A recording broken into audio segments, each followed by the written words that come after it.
Bonjour à toutes et à tous, bienvenue sur la plateforme webinaire pour suivre un nouveau rendez-vous Expert Kiox, aujourd'hui sur le thème du génie civil face au changement climatique.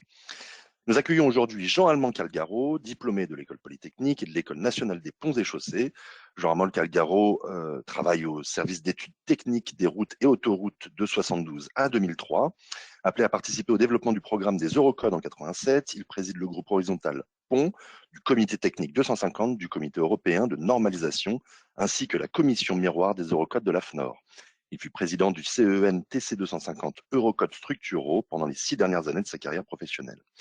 En février 2024, il publie l'ouvrage Les fondamentaux de la résistance des matériaux aux éditions du Moniteur, écrit en collaboration avec Daniel Lecointre.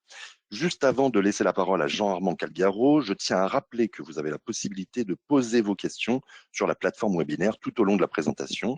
Veillez à bien les formuler sur le chat et je ferai au mieux pour poser une majorité d'entre elles à nos intervenants du jour en fin de présentation.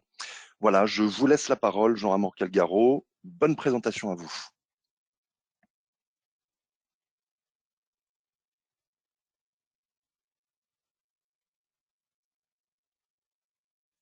Alors, Monsieur Calgaro, on vous voit, mais on ne vous entend pas.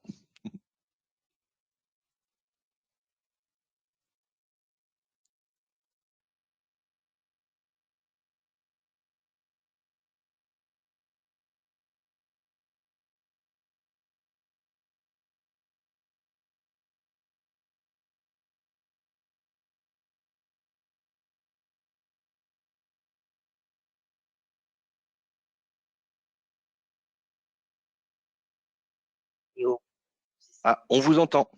C'est bon. voilà. Bien, bonjour. Merci pour cette introduction. Je veux vous présenter un petit exposé pédagogique pour que vous compreniez bien ce qui va arriver au niveau de la normalisation et quelle est la problématique du changement climatique dans le domaine des ouvrages de génie civil et des bâtiments naturellement.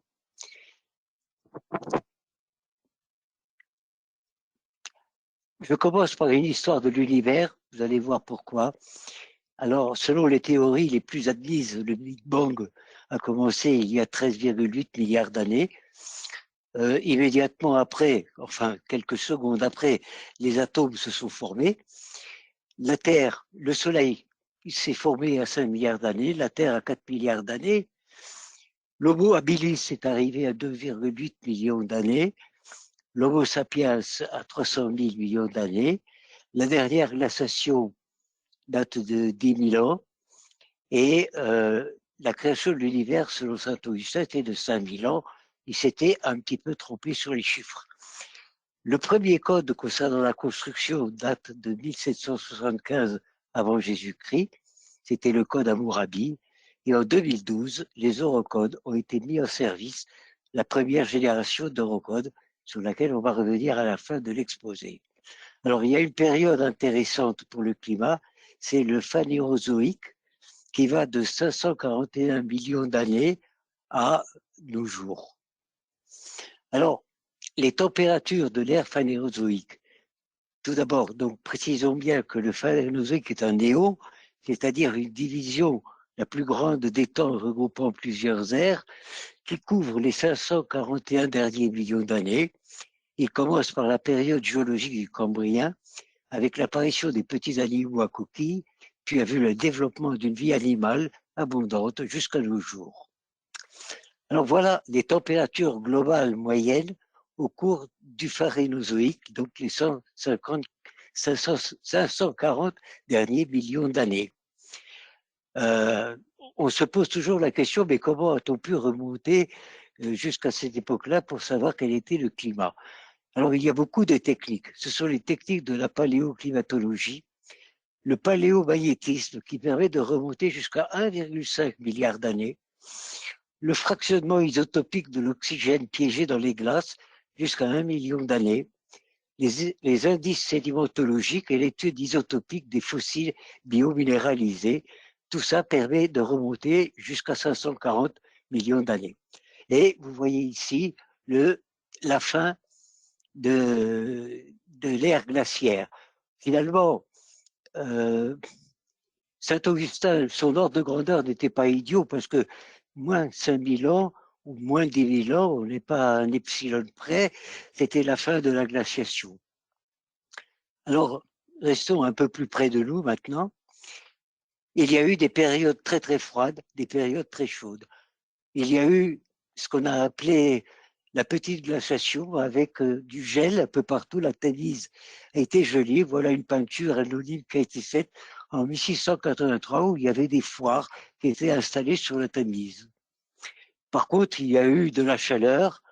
En 1132, en Alsace, les sources se tarirent et les ruisseaux s'asséchèrent. Le Rhin pouvait traverser à pied. Et en 1152, la chaleur était si intense que l'on pouvait faire cuire des œufs dans le sable. En 1556, il y a eu une sécheresse généralisée dans toute l'Europe. En 1615 et 1616, la canicule s'est abattue sur la France, l'Italie et les Pays-Bas.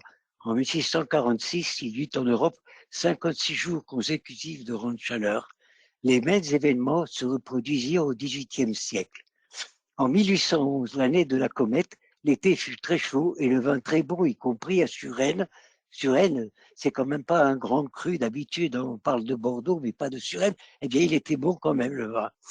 En 1818, les théâtres parisiens restèrent fermés pendant un mois en raison des chaleurs excessives. La chaleur avait atteint 35 degrés. Il faut dire qu'à l'époque, il n'y avait pas de climatisation dans les salles. Alors, ces renseignements sont tirés d'une source qui est un livre du grand Le Roi Ladurie, l'histoire du climat depuis l'an 1000, qui est paru en 1967. Alors, le réchauffement climatique risque de modifier deux facteurs essentiels des processus naturels, la température et l'eau sous ses différentes formes. Alors, la température influence les processus de corrosion et géotechnique à l'échelle des continents et à l'échelle des constructions.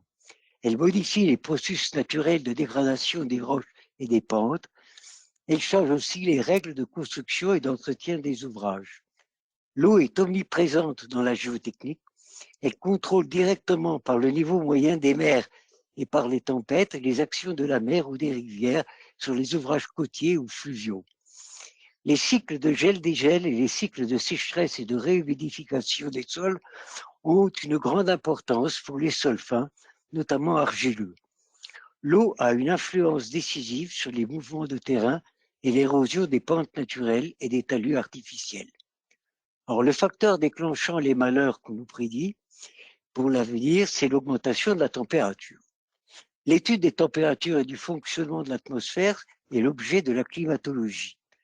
Cette science complexe analyse l'état de l'atmosphère et ses variations en interaction avec les océans et les continents, mais aussi avec le rayonnement solaire. Dans son état actuel, la climatologie utilise des modèles globaux de l'atmosphère terrestre qu'elle conditionne par les observations faites dans les stations météorologiques terrestres et par les mesures faites dans l'atmosphère. Une fois transformée pour répondre aux questions posées sur l'évolution de notre environnement, les résultats de ces études prennent des formes synthétiques telles que celle de la carte qu'on va voir après et qui nous dit que la température va évoluer différemment sur le globe terrestre au cours du XXIe siècle. Ces évolutions résultent d'hypothèses faites sur le comportement politique et économique de l'humanité. Alors, sur cette carte, vous voyez l'élévation de température dans la partie supérieure, donc une élévation entre les périodes 1961-1990 et 2071-2100. C'est les continents de l'hémisphère nord qui se réchauffent le plus vite, jusqu'à une douzaine de degrés. Donc le réchauffement de l'atmosphère sera de 3 à 8 degrés selon les endroits. Dans certaines régions du monde, des terrains gelés en permanence, qu'on appelle le pergélisol ou le permasol, vont fondre et créer de nombreuses difficultés. Mais la température n'est pas le seul paramètre de résultat. La même étude a produit le zonage de la figure suivante. Ce sont les précipitations, là encore, les différences de précipitations entre les années 61-90 et 71-2100. Et donc, vous voyez que les précipitations vont aller surtout dans le nord, dans le sud, naturellement. Par contre, ici, il va y avoir des zones d'assèchement, de sécheresse. Alors, ce sont des température moyenne globale hein, pour l'ensemble de la Terre. Ce ne sont pas les températures de la France. Pour apprécier les effets du changement climatique annoncé, il faudra évaluer si l'augmentation de la température produira des problèmes déjà connus ou bien de nouveaux problèmes et qu'il est urgent de commencer à traiter. Durant la sécheresse de 2003, qui était liée à une période de très forte température dépassant 35 degrés Celsius au cœur de l'été, les températures enregistrées chaque jour avaient des variations très importantes au cours de l'année et elles relativisaient les impressions globales que peuvent donner les cartes précédentes. Les températures ont des bases de variations différentes selon les régions où on les observe. Les périodes chaudes et ou humides ne coïncident pas dans l'année à cause de l'influence de l'atmosphère sur la circulation des masses d'air, sur les températures et sur les précipitations. Sur les 100 dernières années, il y a eu des périodes nettement plus froides ou chaudes que les autres, des périodes nettement plus sèches ou plus arrosées que les autres. Voilà un exemple de température et de précipitation qui a été relevé à Melun. C'est un exemple. Vous avez, il ne faut pas regarder, elle est un petit peu fausse, là, cette indication. Les températures maximales sont en bleu marine. Donc, on a ici, au mois d'août, effectivement, une pointe à presque 40 degrés. Les températures minimales sont en vert. La température moyenne est en rouge. Donc, vous voyez que les températures moyennes ne reflètent pas la réalité concernant les températures maximales ou minimales. Il faut donc faire attention. Par contre, non, on peut constater en plus que les précipitations n'ont pas grand-chose à voir avec la température. Vous avez ici le relevé des précipitations. Voilà, tout ça pour dire qu'il faut relativiser certaines choses. Conclusion sur les températures. La seule indication utilisable est relative aux sols gelés qui vont dégeler à cause de la température. Les augmentations en valeur annuelle moyenne de la température qui servent à illustrer des discours sur le changement climatique ne donnent pas d'indication très utile pour définir les problèmes qui se poseront et avec une telle température moyenne. En particulier, la température varie indépendamment des précipitations qui peuvent avoir localement une influence importante, par exemple au niveau d'un bassin versant entier. Influence maintenant de l'activité humaine sur le changement climatique. La courbe ci-dessous schématise un diagramme publié par Jouzel dans la revue Nature de juin 1999. En abscisse, on trouve le temps en années et en ordonnée les concentrations de gaz carbonique en partie par million en volume. Je vous rappelle pour indicatif que 100 ppm, c'est 0,1 litre par mètre cube. C'est plus parlant. Alors vous constatez que depuis 400 000 ans, il y a une oscillation entre 180, 280, 290 et jusqu'à l'an zéro, on est en phase de montée. Donc, le principal gaz à effet de serre voit sa concentration varier entre environ 180 et 280 à 290 ppm avec des phases de croissance de 10 000 à 20 000 ans, puis des phases de relaxation de 50 000 à 100 000 ans avec une période de l'ordre de 80 000 ans. Pourquoi? On l'ignore. Entre les périodes de minimum et celles de maximum, ceci a conduit à des variations de température de l'ordre de 2 degrés Celsius. Ensuite, on constate que nous sommes actuellement en phase de maximum, tout au moins jusqu'à l'an zéro du calendrier chrétien. En dehors, en gros, cela confirme que nous sommes sortis de la dernière période glaciaire, ça nous rassure quand même. Si cela s'arrêtait là, nous pourrions nous détendre, mais le graphique suivant est moins rassurant, puisque vous voyez, à partir de 1900, ça croît à toute vitesse. Entre l'an 800 et 1800, la concentration de CO2 est à peu près stable, à plus ou moins 280 ppm. À partir de 1800 environ, elle croît avec une allure d'exponentielle peu sympathique. 290 ppm en 1900, 320 ppm en 1950, 370 ppm en 2000. On va tout droit vers 500 ppm en 2100. Vous allez voir que ce n'est pas triste pour les eurocodes. Depuis la révolution industrielle et l'exploitation du charbon au XVIIIe siècle et au XIXe siècle, puis de celle du pétrole et du gaz naturel au XXe siècle, à quoi viennent s'ajouter la croissance des émissions de méthane, aussi très efficaces pour l'effet de serre, ces émissions de méthane venant de l'élevage intensif des bovins qui rejettent beaucoup de CH4. Attention, les vaches ne pètent pas, elles rotent surtout, et il n'y a pas que les vaches qui rotent, pas de chance. Et de l'augmentation de la culture du riz. Donc, globalement, de la croissance rapide de la population d'êtres humains, le maximum d'environ 280-290 ppm, jamais dépassé dans les pics des 400 000 ans avant 1800, est déjà dépassé de 30% et au fil à un peu plus près d'un siècle à 100%.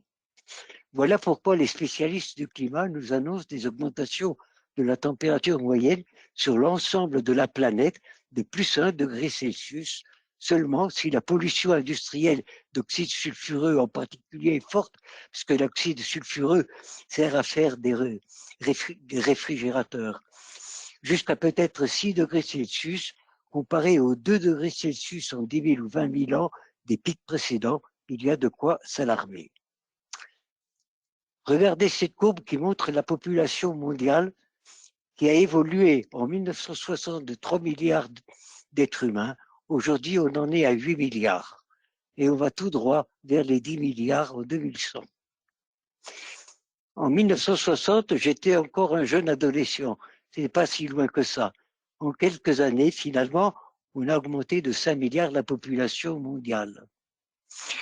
Ça veut dire quoi? Ça veut dire qu'il faut produire, parallèlement au changement rapide de notre climat, plus de gens consomment plus de ressources, émettent plus de gaz à effet de serre et nécessitent une production alimentaire à plus grande échelle, ce qui exacerbe les niveaux d'émissions et la hausse des températures.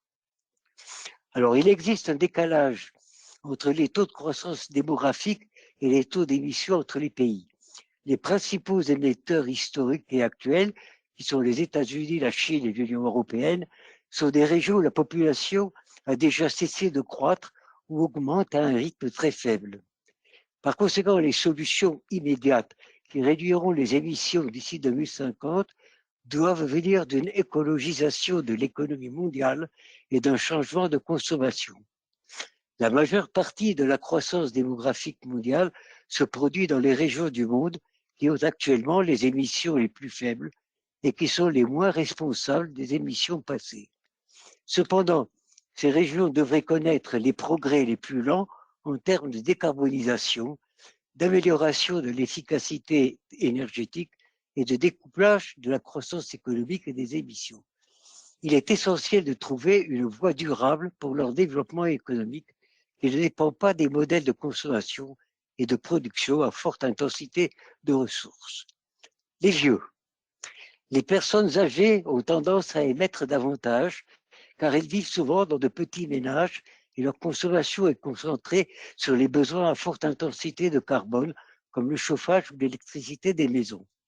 Par ailleurs, les générations plus âgées sont moins susceptibles de croire que le changement climatique est un problème des graves et moins disposées à changer leur comportement personnel. En gros, les vieux s'en foutent. Avec le vieillissement, la population européenne, les générations plus âgées seront de plus en plus responsables de l'ensemble des émissions.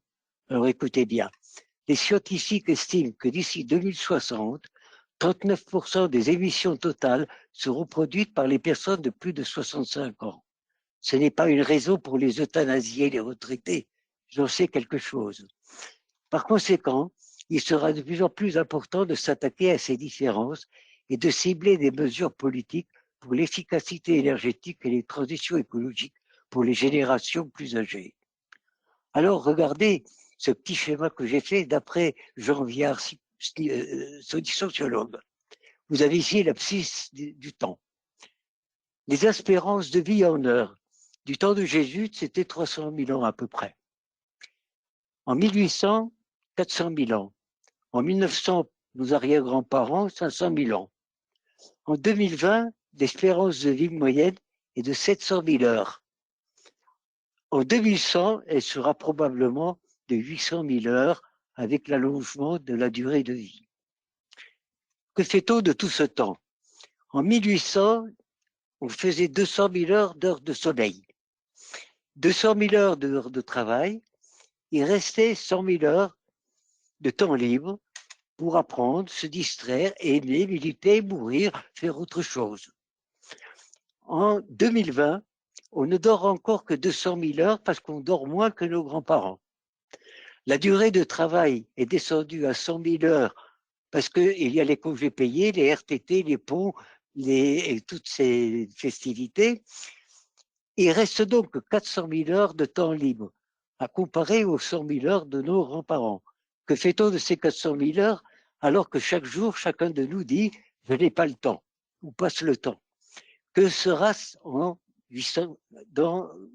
2100 quand les gens vivront 800 000 heures et si on remet la retraite à 50 ans, ça va être encore pire. Ah, voilà. Alors, selon notre meilleure estimation, quand je dis notre, c'est le GIEC, le groupe d'experts intergouvernemental sur l'évolution du climat. Donc, selon leur estimation, fondée sur des données historiques et des modèles climatiques, le monde atteindra la limite de 1,5 degré Celsius d'ici 2030-2035. Elle est là. Mais l'histoire ne s'arrête pas là. Pour avoir au moins une chance sur deux de ne pas dépasser cette limite, le monde ne peut se permettre d'émettre plus de 460 milliards de tonnes de CO2 supplémentaires environ, soit l'équivalent de 11,5 années d'émissions annuelles en 2020. Alors, les modèles, puisqu'on a parlé de modèles et scénarios climatiques. Les modèles climatiques représentent la principale source d'information sur le climat futur. Ce sont des modèles qui sont eux-mêmes basés sur des processus eux-mêmes basés sur diverses hypothèses. Ils fonctionnent dans le monde entier ou dans une région limitée du monde, simulant la physique et la chimie de l'atmosphère et des océans pour obtenir des projections de température et d'autres variables météorologiques clés. Les modèles climatiques globaux, MCG, décrivent plusieurs composantes du système climatique comme l'atmosphère, l'océan, la cryosphère et la surface terrestre et leurs interactions. La Terre est divisée en une série de cases, c'est un petit peu comme un programme de calcul aux éléments finis. Donc ces cases sont appelées cellules de Rie. La taille des cellules de Rie est la résolution spatiale du modèle. Pour limiter le temps de calcul, les modèles climatiques mondiaux sont caractérisés par une résolution assez grossière. Donc, étant donné que les séries de MCG à échelle plus fine pourraient exiger trop de temps de calcul, les modèles climatiques régionaux, MCR, sont actuellement utilisés pour obtenir de l'information à l'échelle locale, c'est-à-dire à l'échelle d'un continent ou d'une nation. À partir des conditions initiales et aux limites fournies par le modèle global conducteur, dans les modèles régionaux, le forçage à l'échelle de la grille, par exemple les caractéristiques topographiques complexes, l'inhomogénéité de la couverture terrestre, tout ça est dûment pris en considération sur le plan physique. Les modèles climatiques peuvent être exécutés selon différents modes et avec divers objectifs, soit en tenant compte des changements observés dans la composition atmosphérique pour reproduire le climat historique, ou selon différents scénarios de changement potentiel et plausibles des agents forçant à simuler le climat futur. Ces scénarios se réfèrent à des changements dans les émissions de gaz à effet de serre qui dépendent du développement économique et social ainsi que des choix politiques. Alors, il faut bien voir que tout ce qu'on raconte là, ça ne concerne pas la température de la France, ça concerne la température globale de la Terre. Les 4 scénarios présentés dans le rapport du GIEC de 2013 et qui a été repris dans le rapport de 2023 sont les voies de concentration représentative, les RCP, Representative Concentration Pathways. Chaque RCP est identifié par le niveau de forçage radiatif, c'est-à-dire la différence entre la puissance radiative reçue par le Soleil et la puissance relative émise par le système climatique donné, c'est-à-dire le système Terre, induite par un facteur climatique donné. Alors, le RCP se calcule en watts par mètre carré. attendu à la fin du XXIe siècle. Alors, il y a deux RCP qui sont le plus souvent mentionnés. Le RCP 4,5, donc 4,5 watts par mètre carré, qui est un scénario d'atténuation des émissions à moyen terme, correspondant à un forçage radiatif donc de 4,5 watts par mètre carré en 2100. Disons que c'est un scénario probable à condition que tous les pays, avec la suite des COP 28, COP 29, COP 30, décident de faire globalement quelque chose. Et puis, il y a un scénario pessimiste, le RCP 8,5, qui correspond à un forçage radiatif de 8,5 watts par mètre carré et qui correspond au fait que tous les pays s'en fichent complètement et donc on ne fait rien. Alors, le niveau des mers. La conséquence la plus compréhensible du réchauffement climatique est la fonte des glaciers, y compris les calottes polaires. Il faut y rajouter l'effet de la dilatation thermique de l'eau pour obtenir les résultats qui servent actuellement de référence sur l'élévation du niveau des mers au XXIe siècle à cause du réchauffement climatique. Donc ici, vous avez une carte qui vous présente l'évolution de la hauteur de la surface de la mer entre 1992 et 2019. Vous voyez, les zones les plus brunes, là, correspondent à une augmentation du niveau de l'ordre de 15 cm. Alors voilà à quoi servent les modèles du GIEC. Vous avez ici une évolution moyenne globale du niveau des mers pour la période de 1990 à 2100. Le niveau de référence, c'est le niveau des années 1986 à 2005. Bon, on connaît le niveau de l'eau depuis 1950, et donc tout ça, c'est la partie connue jusqu'à nos jours, 2020. Et à partir de là, vous avez les modèles. Alors, vous avez le modèle intermédiaire, le RCP 4.5 qui est là, et le 8.5 très élevé qui est là. Vous avez ici, la couleur vous montre les intervalles d'incertitude, hein, les plages d'incertitude. Alors, il y a un niveau très bas, mais qui est tout à fait théorique. Et puis, donc, le niveau élevé est très élevé. Vous avez ici une courbe qui est affolante. C'est le scénario à faible probabilité et à fort impact qui tient compte du processus d'instabilité de la calotte glaciaire, c'est-à-dire la fonte des pôles. Alors, vous voyez, d'ailleurs, je ne sais pas comment on revient. Non, voilà. Oui, une chose est à voir.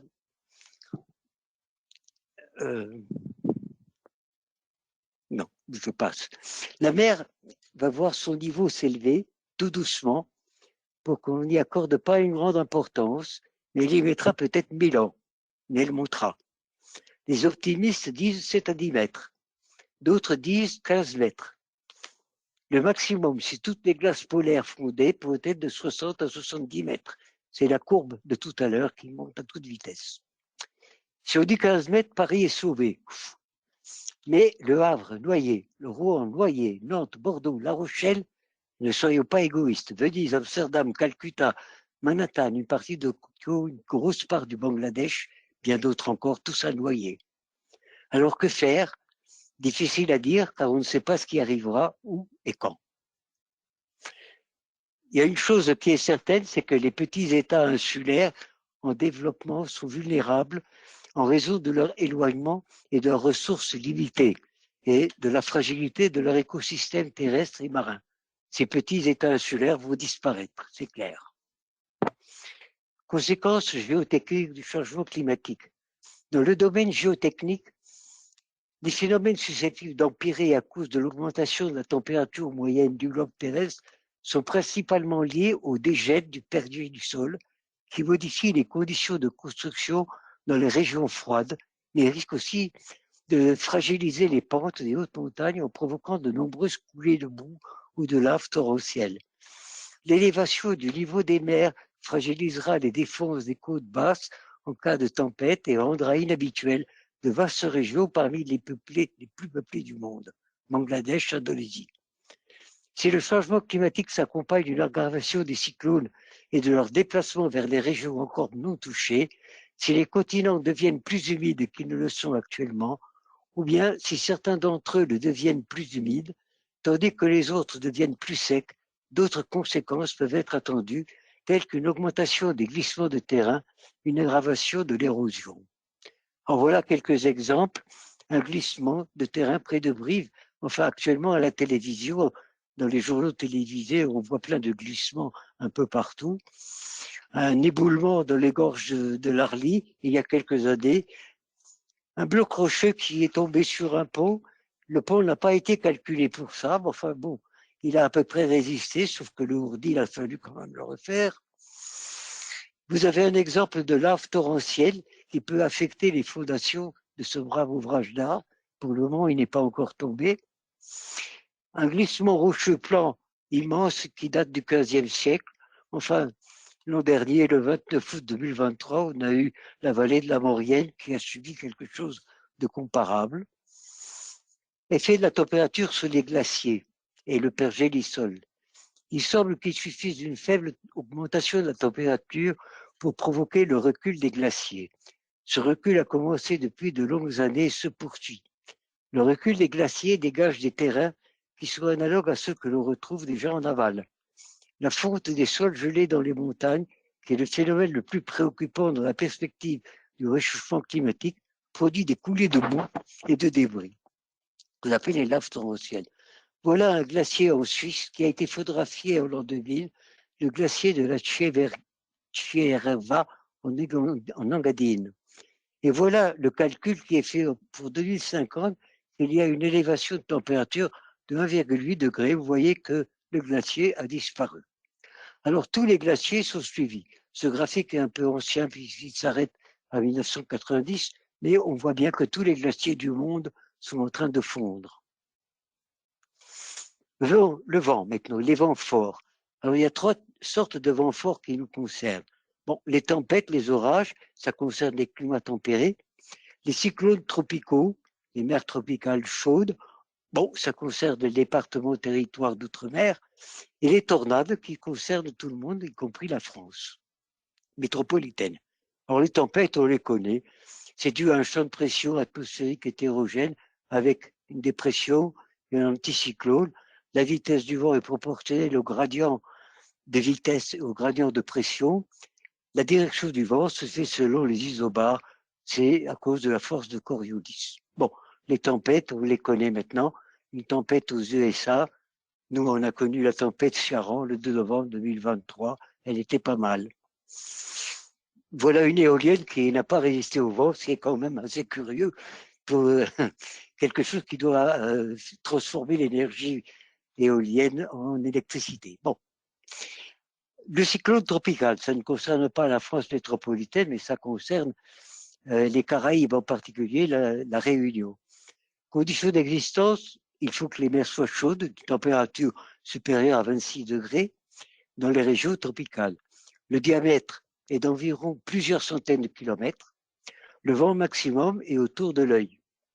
Voilà le cyclone Otis qui a ravagé Acapulco le 25 octobre 2023. Et les tornades. Voici une tornade qui s'est produite dans la Mayenne en 2023 en France. Une tornade en zone rurale, tornade en zone urbaine, une tornade sur Miami. Alors les tornades font des dégâts très importants. Vous avez ici une image de la trace d'une tornade sur la photo de droite, ici, qui a ravagé une partie, enfin en campagne.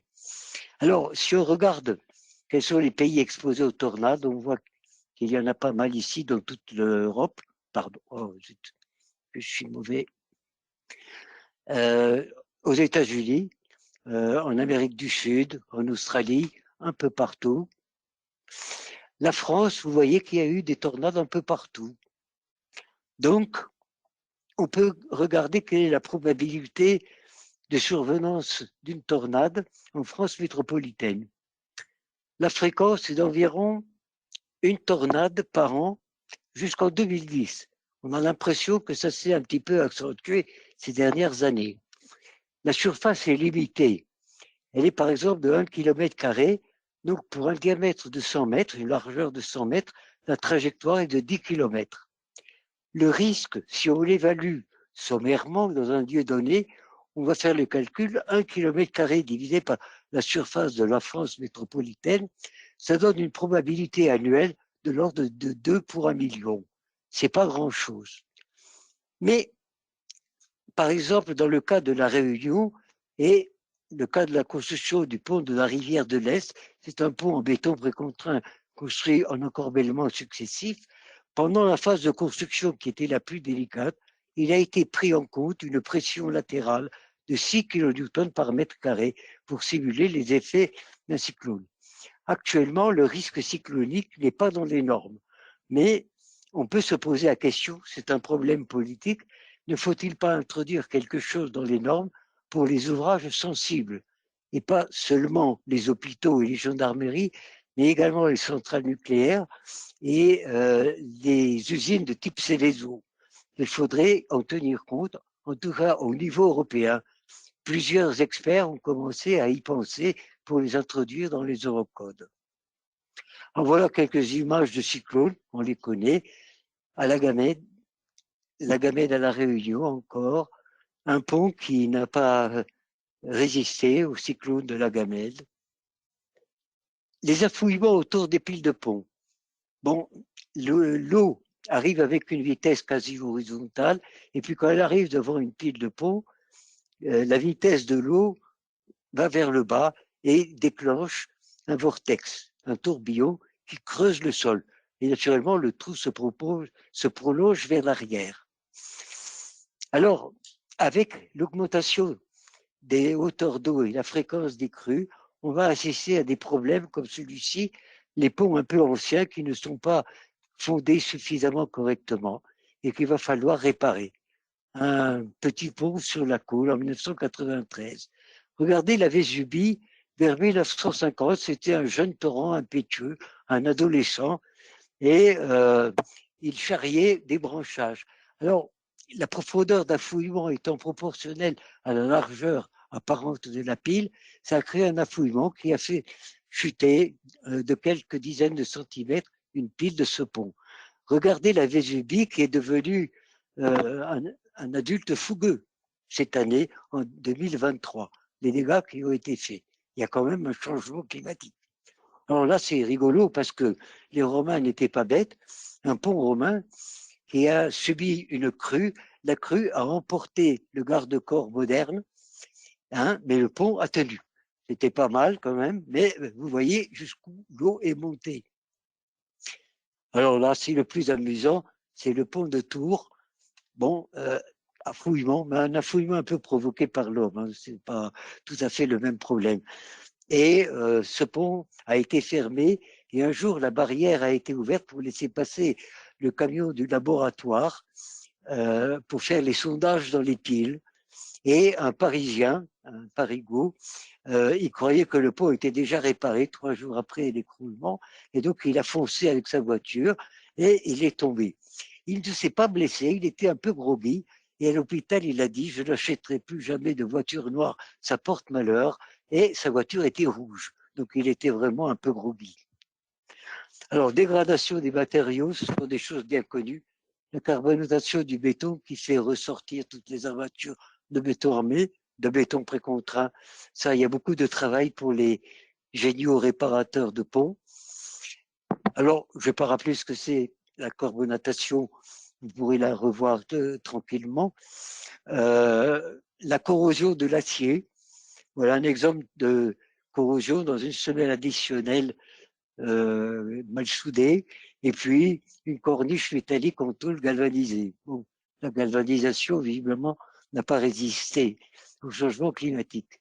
Alors, bien sûr, un gros problème, les câbles de suspension qui se corrodent. Les câbles de précontrainte, vous avez ici l'intérieur du viaduc de Saint-Cloud, où les câbles qui sont là sont des câbles de la première réparation et qui se sont également qui ont été détruits par corrosion également et corrosion fissurante sous tension. Alors, il faut voir que la précontrainte, même la précontrainte extérieure, ce n'est pas une précontrainte miracle parce que si on peut aller vérifier l'état des câbles en zone courante, les zones d'ancrage, on ne peut pas les vérifier. Et c'est là où la corrosion se produit. Voilà des exemples de corrosion de têtes d'ancrage de câbles de précontrainte. Et donc, il faut faire attention. Alors ça, j'aime bien cette photo. Ce sont des éléments de câbles de conduit et de béton provenant d'une poutre rompue par corrosion des armatures de précontrainte. Alors, j'ai mis ça au musée de la précontrainte et on se pose la question si ce n'est pas des reliques du néolithique supérieur. Non, c'était un pont récent. Que pouvons-nous faire? Alors, il y a les normes. L'Union européenne s'est engagée à atteindre la neutralité des émissions des GES d'ici 2050, ce qui nécessite l'engagement de tous les secteurs économiques. Le secteur de la construction doit jouer son rôle pour assurer la neutralité climatique comme étant une priorité dans le cadre de l'accord vert européen et des initiatives connexes, notamment le nouveau plan d'action pour l'économie circulaire et la nouvelle stratégie industrielle pour l'Europe. La vague de rénovation pour l'Europe, vous avez les références aussi pour aller retrouver les textes, le nouveau Bauhaus européen, la révision du règlement sur les produits de construction, relevant les défis de l'économie circulaire et la numérisation du parc immobilier, la proposition de refonte de la directive sur les performances énergétiques des bâtiments. Alors, un petit rappel sur les eurocodes.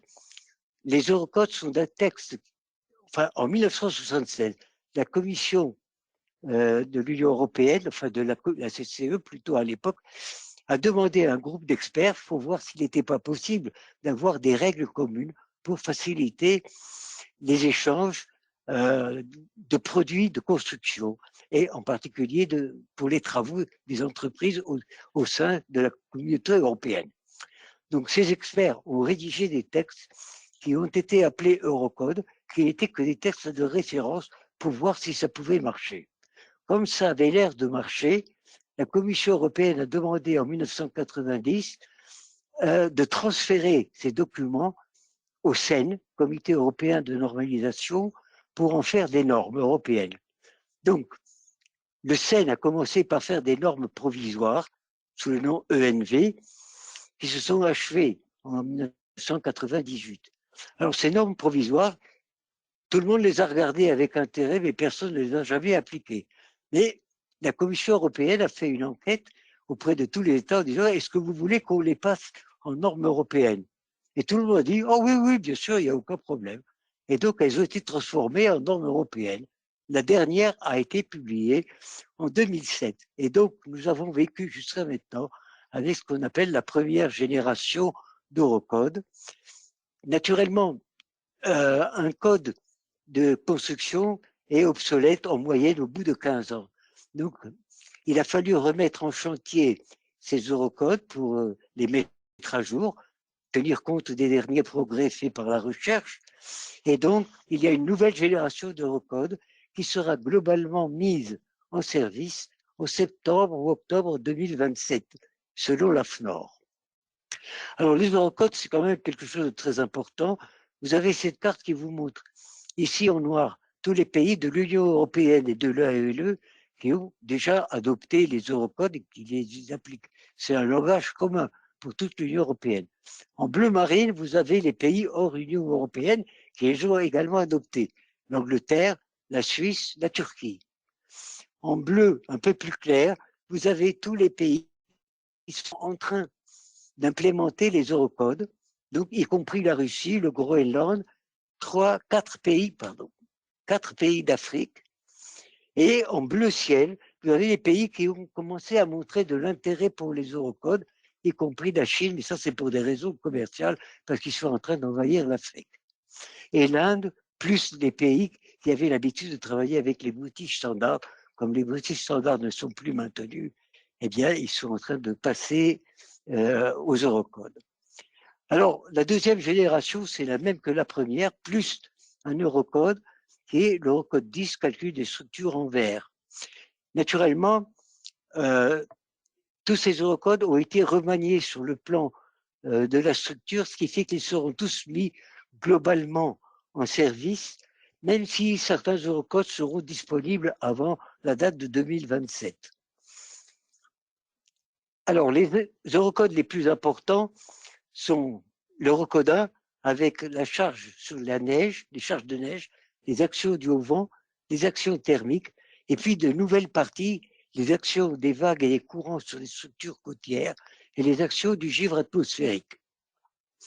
Alors, je vous rappelle que dans la norme Eurocode 1990, base de calcul des structures, il est dit une structure doit être conçue et exécutée de manière qu'elle puisse, pendant sa durée de vie de projet, de manière suffisamment fiable et économique, supporter toutes les actions et influences raisonnablement prévisibles qui peuvent se produire au cours de son exécution et de son utilisation conformément aux spécifications de la structure.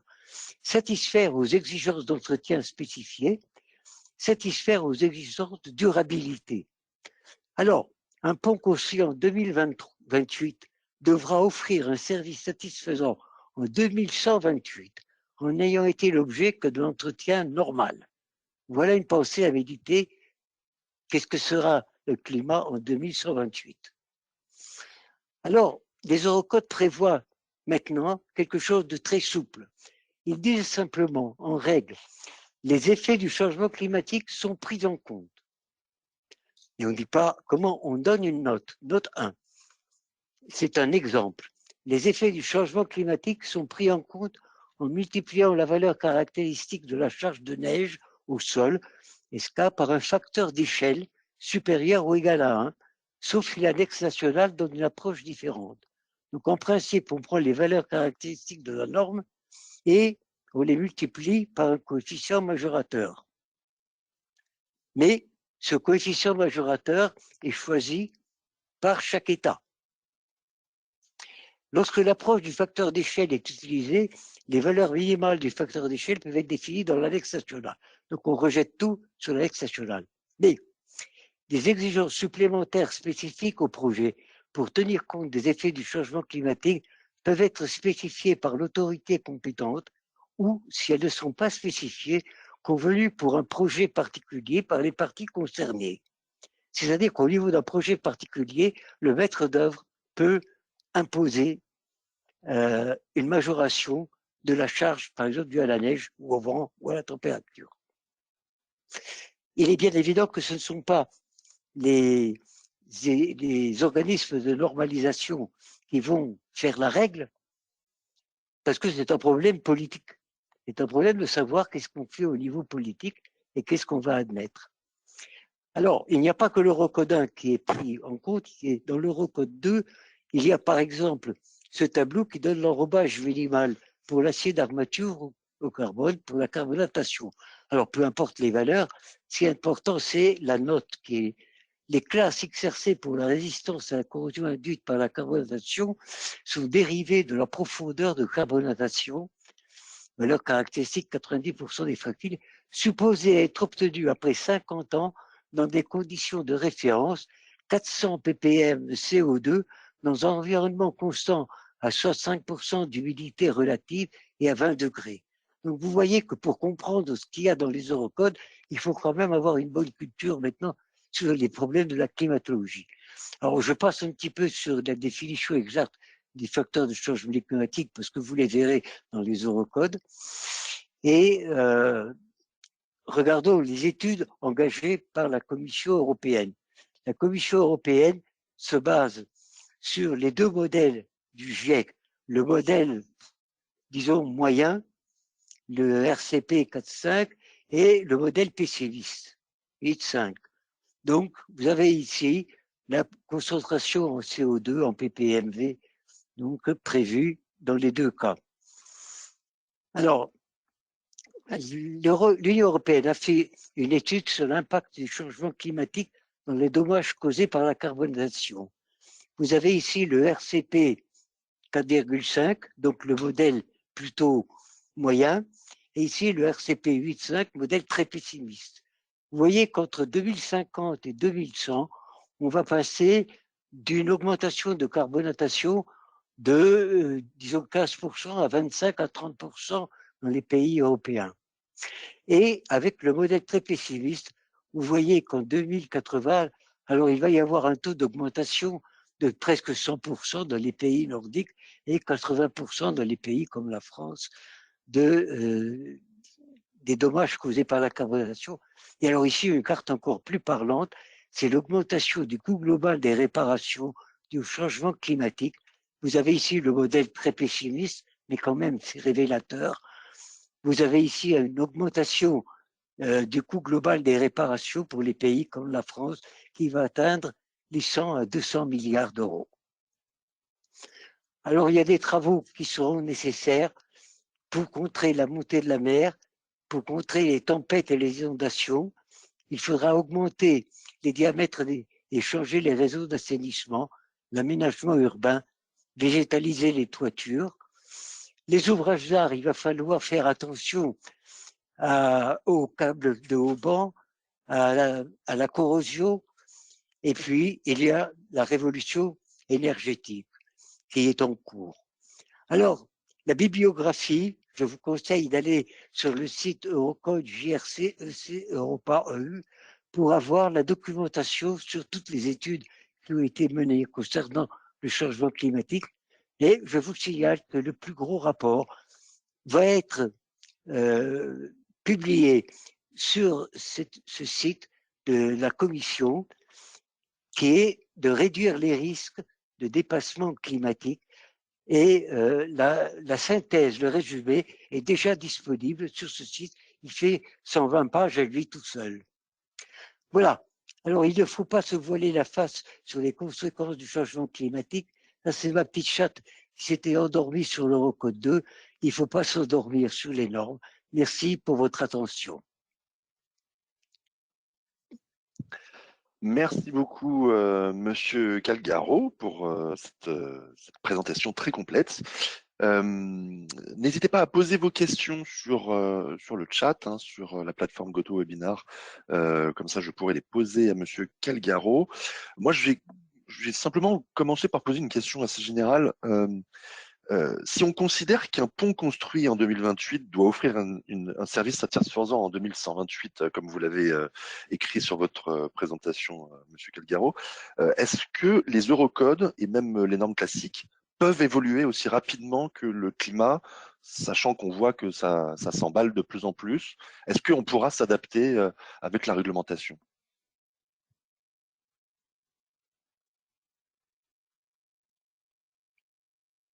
Ah, alors, vous avez coupé votre son, Monsieur Calgaro.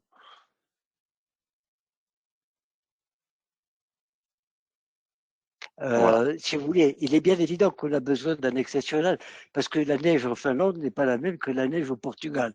Donc, chaque pays a son annexe nationale pour les actions climatiques. Mais pour ce qui concerne effectivement la température, le vent, la neige, il est conseillé aux organismes de normalisation de mettre à jour les annexes nationales régulièrement. Ceci étant, ça ne règle pas le problème de la construction d'aujourd'hui ou de 2028. Qu'est-ce qu'on fait en 2028 au niveau des calculs pour que ça tienne jusqu'en 2128, alors qu'on voit bien, alors ce n'est pas aux normes de dire ce qu'il faut faire.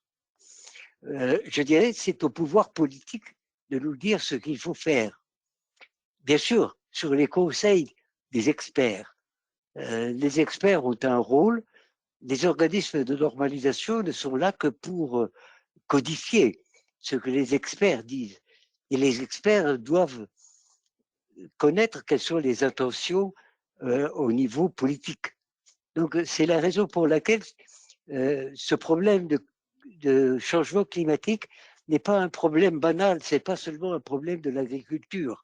C'est vraiment, les gens jusqu'à maintenant ont considéré que 2100, je disais les vieux, bien sûr, 2100 ça paraît très vieux. Je sais que je ne serai pas vivant moi-même en 2100, mais ce que je dis aux étudiants généralement, c'est que eux, et les jeunes étudiants, ils auront des enfants, des petits-enfants qui vont vivre en 2100. Et s'ils veulent leur laisser une maison de vacances en carton-pâte dans le sud de la France pour profiter du changement climatique, eh ben, elle sera fichue. Les travaux pour la rénover seront tels qu'ils auront intérêt à la démolir et à reconstruire. Donc, si on ne fait rien, ça veut dire quoi? Ça veut dire qu'on va gréver le budget financier des générations futures. C'est la raison pour laquelle il faut prendre conscience qu'il faut faire quelque chose. Ce n'est pas un problème nouveau. Je peux citer l'exemple du pont au Portugal, de Lisbonne, où dans le cahier des charges, il était prévu la clause suivante, la carbonatation du béton ne devait pas atteindre les armatures avant 120 ans. Alors, il est bien évident qu'au bout de 120 ans, aucun des ingénieurs qui a construit ce pont n'était encore vivant. Mais il y avait prévu une clause qu'au bout de 30 ans, on devait vérifier que la carbonatation n'avait pas dépassé 2 centimètres. Ça veut dire que l'entreprise devait faire des efforts de recherche sur la qualité du béton pour satisfaire à cette condition. Donc, ce problème de changement climatique, on en a déjà conscience, mais ce n'est pas encore codifié. La seule codification qui est faite dans les Eurocodes, c'est de dire attention, il faut faire attention à ce problème, à vous de prendre vos responsabilités. Voilà. Très bien, je vous remercie pour cette question. Alors, je viens de recevoir une question d'un de nos participants. Quand je vois l'état des câbles de précontrainte que vous avez montré, on se pose la question sur les ponts, évidemment, mais qu'en est-il par exemple des enceintes des centrales nucléaires? Comment toujours assurer la sûreté de ces installations? Ben, je pense, oui. euh, assurer la sûreté. Vous savez, la précontrainte, que ce soit une centrale nucléaire ou que ce soit un pont, c'est toujours de la précontrainte, elle est enrobée dans le béton. Bon, donc les dispositions que l'on peut adopter, c'est des dispositions qui assurent une étanchéité la plus parfaite possible. Mais il est bien évident que les cas que j'ai montrés sont des cas où on n'a pas trop fait attention à la protection des armatures. Les enrobages des armatures de béton armé étaient souvent un peu faibles parce qu'il y a l'enrobage théorique et l'enrobage pratique qui se trouvent dans les ouvrages une fois réalisés. Quant aux câbles de précontrainte, les enrobages ont toujours été un peu trop minimaux à mon avis. Et à l'EDF, il y a des services techniques qui se préoccupent de la question. Par conséquent, il faut leur poser la question. Mais c'est vrai que le problème de la précontrainte concerne tous les ouvrages qui en sont dotés. Il n'y a pas de problème. Je vous remercie beaucoup, monsieur. On arrive à la fin de cette heure de webinaire. Alors, il y a eu assez peu de questions posées, mais ne vous inquiétez pas. Si vous avez évidemment des questions à poser à Jean-Armand Calgaro, vous pouvez toujours le contacter sur son adresse email jean-armand tout attaché .calgaro@orange.fr. Alors, il indique qu'il ne va pas forcément répondre à la seconde, effectivement, si vous le sollicitez par email, mais en tout cas, évidemment, il prendra en compte votre email et vous répondra dès qu'il aura un moment. En tout cas, voilà, on s'arrête là pour les questions. Je vous remercie beaucoup, Jean-Armand Calgaro, pour votre présentation. Merci à vous aussi qui avez suivi ce webinaire. Un dernier mot avant de se quitter. Pour les abonnés, vous pouvez retrouver cette présentation sur Keox en replay dans votre espace abonné. Et puis, eh bien, sinon, on se retrouve le 24 avril prochain pour un nouveau rendez-vous Expert Keox sur le thème cette fois-ci de la végétalisation et de la solarisation des parcs de stationnement. Webinaire qui sera présenté par Anthony Bichelon et Nicolas Maillard, avocats en droit public des affaires. Voilà, encore une fois, un grand merci à vous, Jean-Armand Calgaro, et je vous souhaite une très bonne fin de journée à toutes et à tous, et à très bientôt. Merci. Merci. Au revoir.